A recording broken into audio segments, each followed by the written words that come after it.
सियावर रामचंद्र की जय। सियावर रामचंद्र की जय। श्रद्धेय मंच, सभी संत एवं ऋषिगण, यहां उपस्थित और विश्व के कोने कोने में हम सबसे साथ जुड़े हुए सभी राम भक्त, आप सबको प्रणाम, आप सबको राम राम।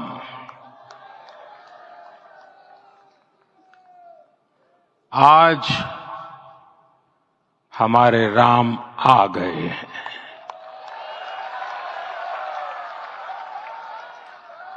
सदियों की प्रतीक्षा के बाद हमारे राम आ गए हैं। सदियों का अभूतपूर्व धैर्य, अनगिनत बलिदान, त्याग और तपस्या के बाद हमारे प्रभु राम आ गए हैं। इस शुभ घड़ी की आप सभी को, समस्त देशवासियों को बहुत बहुत बधाई। मैं अभी गर्भगृह में ईश्वरीय चेतना का साक्षी बनकर आपके सामने उपस्थित हुआ हूं। कितना कुछ कहने को है, लेकिन कंठ अवरुद्ध है।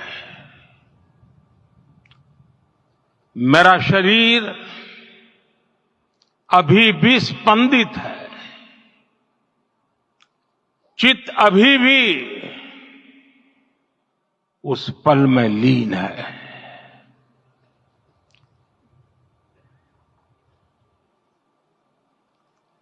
हमारे रामलला अब टेंट में नहीं रहेंगे।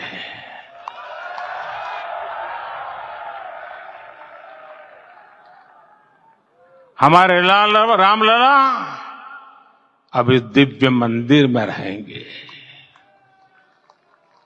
मेरा पक्का विश्वास है, अपार श्रद्धा है कि जो घटित हुआ है, इसकी अनुभूति देश के, विश्व के कोने कोने में राम भक्तों को हो रही होगी।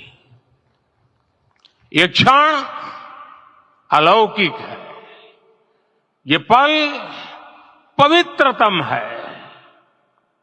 ये माहौल, ये वातावरण, ये ऊर्जा, ये घड़ी प्रभु श्री राम का हम सब पर आशीर्वाद है। 22 जनवरी 2024 का ये सूरज एक अद्भुत आभा लेकर आया है।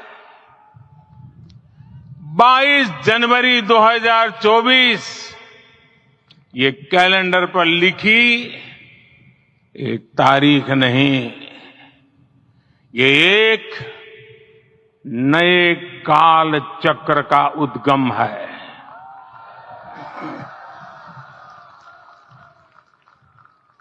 राम मंदिर के भूमि पूजन के बाद से प्रतिदिन पूरे देश में उमंग और उत्साह बढ़ता ही जा रहा था।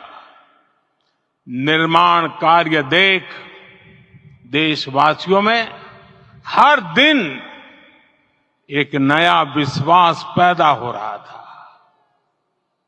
आज हमें सदियों के उस धैर्य की धरोहर मिली है। आज हमें श्री राम का मंदिर मिला है। गुलामी की मानसिकता को तोड़कर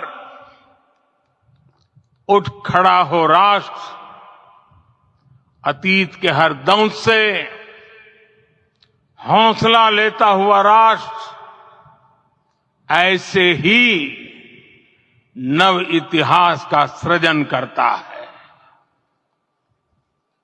आज से 1000 साल बाद भी लोग आज की इस तारीख की, आज के इस पल की चर्चा करेंगे। और ये कितनी बड़ी राम कृपा है कि हम सब इस पल को जी रहे हैं, इसे साक्षात घटित होते देख रहे हैं। आज दिन, दिशाएं, दिगंत सब दिव्यता से परिपूर्ण है। ये समय सामान्य समय नहीं है। ये काल के चक्र पर सर्वकालिक शाही से अंकित हो रही अमिट स्मृति रेखाएं हैं।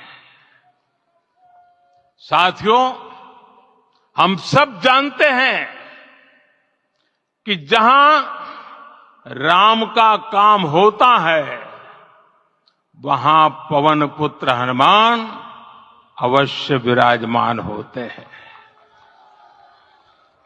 इसलिए मैं राम भक्त हनुमान और हनुमान गढ़ी को भी प्रणाम करता हूं।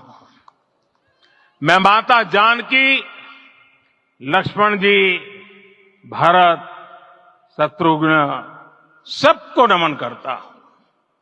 मैं पावन अयोध्यापुरी और पावन सरयू को भी प्रणाम करता हूं।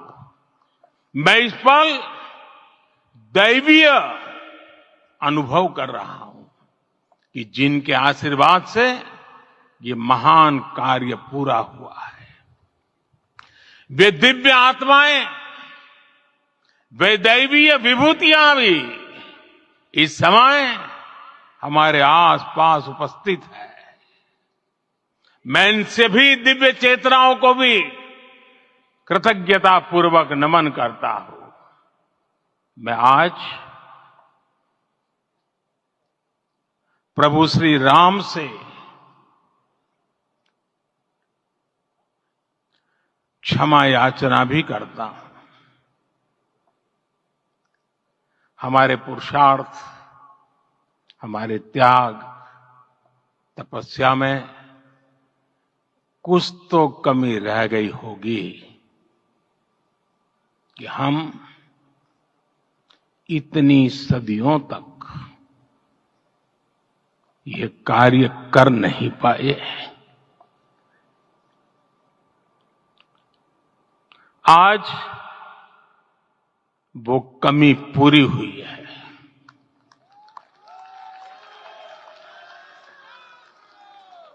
मुझे विश्वास है प्रभु राम आज हमें अवश्य क्षमा करें। प्रभु बिलो की हर से पुरबासी, जनित वियोग विपत्ति सबनासी। अर्थात प्रभु का आगमन देकर ही सब अयोध्यावासी, समग्र देशवासी हर्ष से भर गए। लंबे वियोग से जो आपत्ति आई थी, उसका अंत हो गया। उस कालखंड में तो वो वियोग केवल 14 वर्षों का था। तब भी इतना असह्य था। इस युग में तो अयोध्या और देशवासियों ने सैकड़ों वर्षों का वियोग सहा है। हमारी कई कई पीढ़ियों ने वियोग सहा है। भारत के तो संविधान में उसकी पहली प्रति में भगवान राम विराजमान है। संविधान के अस्तित्व में आने के बाद भी दशकों तक प्रभु श्री राम के अस्तित्व को लेकर कानूनी लड़ाई चली। मैं आभार व्यक्त करूंगा भारत की न्यायपालिका का, जिसने न्याय की लाज रख ली।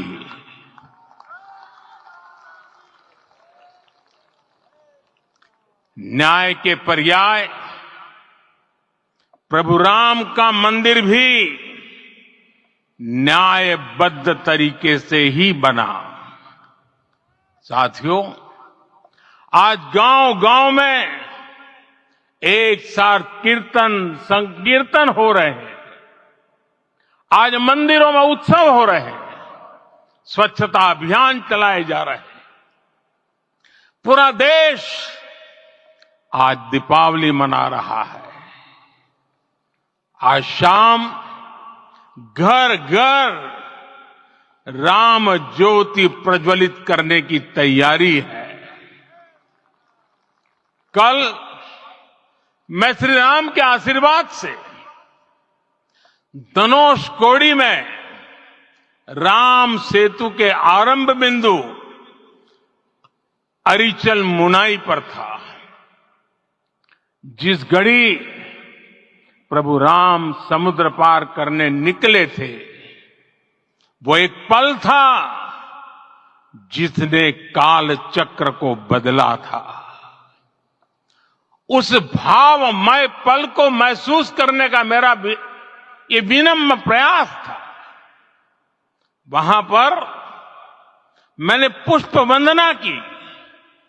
वहां मेरे भीतर एक विश्वास जगा कि जैसे उस समय काल चक्र बदला था, उसी तरह अब काल चक्र फिर बदलेगा और शुभ दिशा में बढ़ेगा। अपने 11 दिन के व्रत अनुष्ठान के दौरान मैंने उन स्थानों का चरण स्पर्श करने का प्रयास किया जहां प्रभु राम के चरण पड़े थे। चाहे वो नासिक का पंचवटी धाम हो, केरला का पवित्र त्रिपायर मंदिर हो, आंध्र प्रदेश में लेपाक्षी हो, श्रीरंगम में रंगनाथ स्वामी मंदिर हो, रामेश्वरम में श्री रामनाथ स्वामी मंदिर हो, या फिर धनुषकोडी। मेरा सौभाग्य है कि इसी पुनीत पवित्र भाव के साथ मुझे सागर से सरयू तक की यात्रा का अवसर मिला। सागर से सरयू तक हर जगह राम नाम का वही उत्सव भाव छाया हुआ है।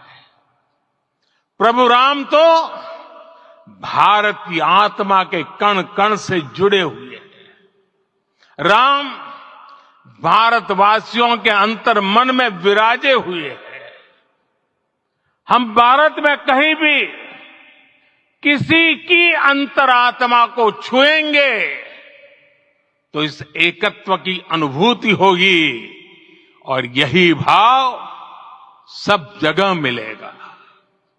इससे उत्कृष्ट, इससे अधिक देश को समायोजित करने वाला सूत्र और क्या हो सकता है। मेरे प्यारे देशवासियों, मुझे देश के कोने कोने में अलग अलग भाषाओं में रामायण सुनने का अवसर मिला है, लेकिन विशेषकर पिछले 11 दिनों में रामायण अलग अलग भाषा में अलग राज्यों से मुझे विशेष रूप से सुनने का मौका मिला। राम को परिभाषित करते हुए ऋषियों ने कहा है, रमन्ते यस्मिन् इति रामः, अर्थात जिसमें रम जाए वही राम है। राम लोक की स्मृतियों में पर्वत से लेकर परंपराओं में सर्वत्र समाये हुए हैं। हर युग में लोगों ने राम को जिया है। हर युग में लोगों ने अपने अपने शब्दों में अपनी अपनी तरह से राम को अभिव्यक्त किया है और ये राम रस जीवन प्रवाह की तरह निरंतर बहता रहता है। प्राचीन काल से भारत के हर कोने के लोग राम रस का आचमन करते रहे हैं। राम कथा असीम है और रामायण भी अनंत है। राम के आदर्श, राम के मूल्य, राम की शिक्षाएं सब जगह एक समान है। प्रिय देशवासियों, आज इस ऐतिहासिक समय में देश उन व्यक्तित्वों को भी याद कर रहा है जिनके कार्य और समर्पण की वजह से आज हम ये शुभ दिन देख रहे हैं। राम के इस काम में कितने ही लोगों ने त्याग और तपस्या की पराकाष्ठा करके दिखाई है। उन अनगिनत राम भक्तों के, उन अनगिनत कार सेवकों के और उन अनगिनत संत महात्माओं के हम सब ऋणी हैं। साथियों, आज का ये अवसर उत्सवता का क्षण तो है ही, लेकिन इसके साथ ही यह क्षण भारतीय समाज की परिपक्वता के बोध का भी क्षण है। हमारे लिए ये अवसर सिर्फ विजय का नहीं, विनय का भी है। दुनिया का इतिहास साक्षी है कि कई राष्ट्र अपने ही इतिहास में उलझ जाते हैं। ऐसे देशों ने जब भी अपने इतिहास की उलझी हुई गांठों को खोलने का प्रयास किया, उन्हें सफलता पाने में बहुत कठिनाई आई, बल्कि कई बार तो पहले से ज्यादा मुश्किल परिस्थितियां बन गई। लेकिन हमारे देश ने इतिहास की इस गांठ को जिस गंभीरता और भावुकता के साथ खोला है, वो ये बताती है कि हमारा भविष्य हमारे अतीत से बहुत सुंदर होने जा रहा है। वो भी एक समय था जब कुछ लोग कहते थे कि राम मंदिर बना तो आग लग जाएगी। ऐसे लोग भारत के सामाजिक भाव की पवित्रता को नहीं जान पाए। रामलला के इस मंदिर का निर्माण भारतीय समाज के शांति, धैर्य, आपसी सद्भाव और समन्वय का भी प्रतीक है। हम देख रहे हैं ये निर्माण किसी आग को नहीं, बल्कि ऊर्जा को जन्म दे रहा है। राम मंदिर समाज के हर वर्ग को एक उज्जवल भविष्य के पथ पर बढ़ने की प्रेरणा लेकर आया है। मैं आज उन लोगों से आह्वान करूंगा, आइए आप महसूस कीजिए, अपनी सोच पर पुनर्विचार कीजिए। राम आग नहीं है, राम ऊर्जा है। राम विवाद नहीं, राम समाधान है। राम सिर्फ हमारे नहीं है, राम तो सबके हैं। राम वर्तमान नहीं, सिर्फ वर्तमान ही नहीं, राम अनंत काल है।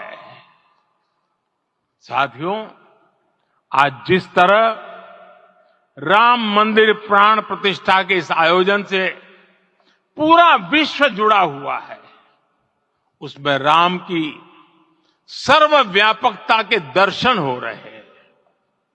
जैसा उत्सव भारत में है, वैसा ही अनेक देशों में है। आज अयोध्या का यह उत्सव रामायण की उन वैश्विक परंपराओं का भी उत्सव बना है। रामलला की ये प्रतिष्ठा वसुधैव कुटुंबकम के विचार की भी प्रतिष्ठा है। साथियों, आज अयोध्या में केवल श्री राम के विग्रह रूप की प्राण प्रतिष्ठा नहीं हुई है, ये श्री राम के रूप में साक्षात भारतीय संस्कृति के प्रति अटूट विश्वास की भी प्राण प्रतिष्ठा है। ये साक्षात मानवीय मूल्यों और सर्वोच्च आदर्शों की भी प्राण प्रतिष्ठा है। इन मूल्यों की, इन आदर्शों की आवश्यकता आज संपूर्ण विश्व को है। सर्वे भवन्तु सुखिनः, ये संकल्प हम सदियों से दोहराते आए हैं। आज उसी संकल्प को राम मंदिर के रूप में साक्षात आकार मिला है। ये मंदिर मात्र एक देव मंदिर नहीं है, ये भारत की दृष्टि का, भारत के दर्शन का, भारत के दिग्दर्शन का मंदिर है। ये राम के रूप में राष्ट्र चेतना का मंदिर है। राम भारत की आस्था है, राम भारत का आधार है, राम भारत का विचार है, राम भारत का विधान है, राम भारत की चेतना है, राम भारत का चिंतन है, राम भारत की प्रतिष्ठा है, राम भारत का प्रताप है, राम प्रवाह है, राम प्रभाव है, राम नेति भी है, राम नीति भी है, राम नित्यता भी है, राम निरंतरता भी है, राम विभु है, विशद है, राम व्यापक है, विश्व है, विश्वात्मा है। और इसलिए जब राम की प्रतिष्ठा होती है तो उसका प्रभाव वर्षों या शताब्दियों तक ही नहीं होता, उसका प्रभाव हजारों वर्षों के लिए होता है। महर्षि वाल्मीकि ने कहा है, राज्यम 10 सहस्त्राणि प्राप्य वर्षाणि राघवः, अर्थात राम 10,000 वर्षों के लिए राज्य पर प्रतिष्ठित हुए, यानी हजारों वर्षों के लिए राम राज्य स्थापित हुआ। जब त्रेता में राम आए थे तब हजारों वर्षों के लिए राम राज्य की स्थापना हुई थी। हजारों वर्षों तक राम विश्व पथ प्रदर्शन करते रहे थे। और इसलिए मेरे प्यारे देशवासियों, आज अयोध्या भूमि हम सभी से, प्रत्येक राम भक्त से, प्रत्येक भारतीय से कुछ सवाल कर रही है। श्री राम का भव्य मंदिर तो बन गया, अब आगे क्या? सदियों का इंतजार तो खत्म हो गया, अब आगे क्या? आज के इस अवसर पर जो दैवीय आत्माएं हमें आशीर्वाद देने के लिए उपस्थित हुई हैं, हमें देख रही हैं, उन्हें क्या हम ऐसे ही विदा करेंगे? नहीं, कदापि नहीं। आज मैं पूरे पवित्र मन से महसूस कर रहा हूं कि काल चक्र बदल रहा है। ये सुखद संयोग है कि हमारी पीढ़ी को एक कालजयी पथ के शिल्पकार के रूप में चुना गया है। 1000 वर्ष बाद की पीढ़ी राष्ट्र निर्माण के हमारे आज के कार्यों को याद करेगी। इसलिए मैं कहता हूं, यही समय है, सही समय है। हमें आज से इस पवित्र समय से अगले 1000 साल के भारत की नींव रखनी है। मंदिर निर्माण से आगे बढ़कर अब हमें सभी देशवासी यही इस पल से समर्थ, सक्षम, भव्य, दिव्य भारत के निर्माण की सौगंध लेते हैं।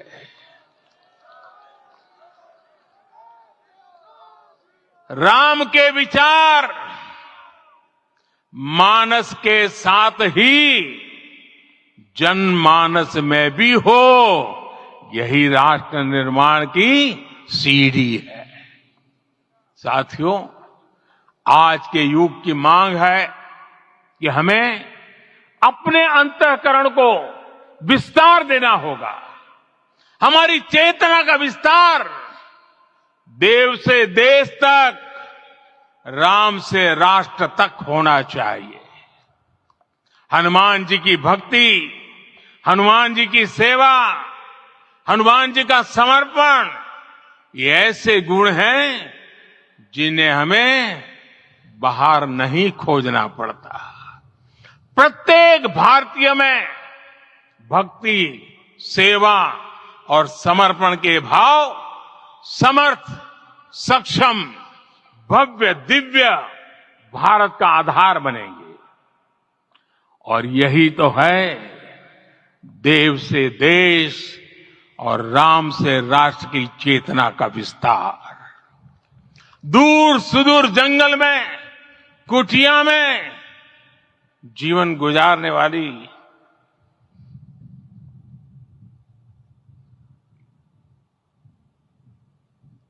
मेरी आदिवासी मां शबरी का ध्यान आते ही अप्रतिम विश्वास जागृत होता है।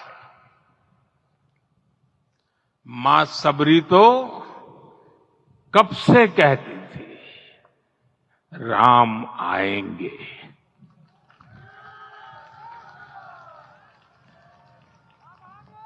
प्रत्येक भारतीय में जन्मा यही विश्वास समर्थ, सक्षम, भव्य भारत का आधार बनेगा। और यही तो है देव से देश और राम से राष्ट्र की चेतना का विस्तार। हम सब जानते हैं कि निषाद राज की मित्रता सभी बंधनों से परे है। निषाद राज का राम के प्रति सम्मोहन, प्रभु राम का निषाद राज के लिए अपनापन कितना मौलिक है। सब अपने हैं, सभी समान है। प्रत्येक भारतीय में अपनत्व की, बंधुत्व की ये भावना समर्थ, सक्षम, भव्य, दिव्य भारत का आधार बनेगी। और यही तो है देव से देश और राम से राष्ट्र की चेतना का विस्तार। साथियों, आज देश में निराशा के लिए रत्ती भर भी स्थान नहीं है। मैं तो बहुत सामान्य हूं, मैं तो बहुत छोटा हूं। अगर कोई ये सोचता है तो उसे गिलहरी के योगदान को याद करना चाहिए। गिलहरी का स्मरण ही हमें हमारी इस हिचक को दूर करेगा, हमें सिखाएगा कि छोटे बड़े हर प्रयास की अपनी ताकत होती है, अपना योगदान होता है।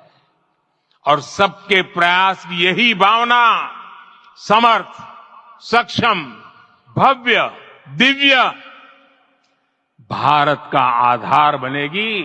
और यही तो देव से देश और राम से राष्ट्र की चेतना का विस्तार। साथियों, लंकापति रावण प्रकांड ज्ञानी थे, अपार शक्ति के धनी थे, लेकिन जटायु जी की मूल्य निष्ठा देखिए। वे महाबली रावण से भिड़ गए। उन्हें भी पता था कि वो रावण को परास्त नहीं कर पाएंगे, लेकिन फिर भी उन्होंने रावण को चुनौती दी। कर्तव्य की यही पराकाष्ठा समर्थ, सक्षम, भव्य दिव्य भारत का आधार है। और यही तो है देव से देश और राम से राष्ट्र की चेतना का विस्तार। आइए हम संकल्प लें कि राष्ट्र निर्माण के लिए हम अपने जीवन का पल पल लगा देंगे। राम काज से राष्ट्र काज, समय का पल पल, शरीर का कण कण राम समर्पण को राष्ट्र समर्पण के ध्येय से जोड़ देंगे। मेरे देशवासियों, प्रभु श्री राम की हमारी पूजा विशेष होनी चाहिए। ये पूजा स्व से ऊपर उठ करके समष्टि के लिए होनी चाहिए। ये पूजा अहम से उठकर वयम के लिए होनी चाहिए। प्रभु को जो भोग चढ़ेगा वो विकसित भारत के लिए हमारे परिश्रम की पराकाष्ठा का प्रसाद भी होगा। हमें नित्य पराक्रम, पुरुषार्थ, समर्पण का प्रसाद प्रभु राम को चढ़ाना होगा। इनसे नित्य प्रभु राम की पूजा करनी होगी, तब हम भारत को वैभवशाली और विकसित बना पाएंगे। मेरे प्यारे देशवासियों, ये भारत के विकास का अमृत काल है। आज भारत युवा शक्ति की पूंजी से भरा हुआ है, ऊर्जा से भरा हुआ है। ऐसी सकारात्मक परिस्थितियां फिर न जाने कितने समय बाद बनेगी। हमें अब चूकना नहीं है, हमें अब बैठना नहीं है। मैं अपने देश के युवाओं से कहूंगा, आपके सामने हजारों वर्ष की परंपरा की प्रेरणा है। आप भारत की उस पीढ़ी का प्रतिनिधित्व करते हैं जो चांद पर तिरंगा लहरा रही है। वो 15 लाख किलोमीटर की यात्रा करके सूर्य के पास जाकर मिशन आदित्य को सफल बना रही है। जो आसमान में तेजस और सागर में विक्रांत का परचम लहरा रही है। अपनी विरासत पर गर्व करते हुए आपको भारत का नव प्रभात लिखना है। परंपरा की पवित्रता और आधुनिकता की अनंतता, दोनों ही पथ पर चलते हुए भारत समृद्धि के लक्ष्य तक पहुंचेगा। मेरे साथियों, आने वाला समय अब सफलता का है। आने वाला समय अब सिद्धि का है। ये भव्य राम मंदिर साक्षी बनेगा भारत के उत्कर्ष का, भारत के उदय का। ये भव्य राम मंदिर साक्षी बनेगा भव्य भारत के अभ्युदय का, विकसित भारत का। ये मंदिर सिखाता है कि अगर लक्ष्य सत्य प्रमाणित हो, अगर लक्ष्य सामूहिकता और संगठित शक्ति से जन्मा हो, तब उस लक्ष्य को प्राप्त करना असंभव नहीं है। ये भारत का समय है और भारत अब आगे बढ़ने वाला है। शताब्दियों की प्रतीक्षा के बाद हम यहां पहुंचे हैं। हम सब ने इस युग का, इस कालखंड का इंतजार किया है। अब हम रुकेंगे नहीं, हम विकास की ऊंचाई पर जाकर ही रहेंगे। इसी भाव के साथ रामलला के चरणों में प्रणाम करते हुए आप सभी को बहुत बहुत शुभकामनाएं। सभी संतों के चरणों में मेरे प्रणाम। सियावर रामचंद्र की, सियावर रामचंद्र की, सियावर रामचंद्र की।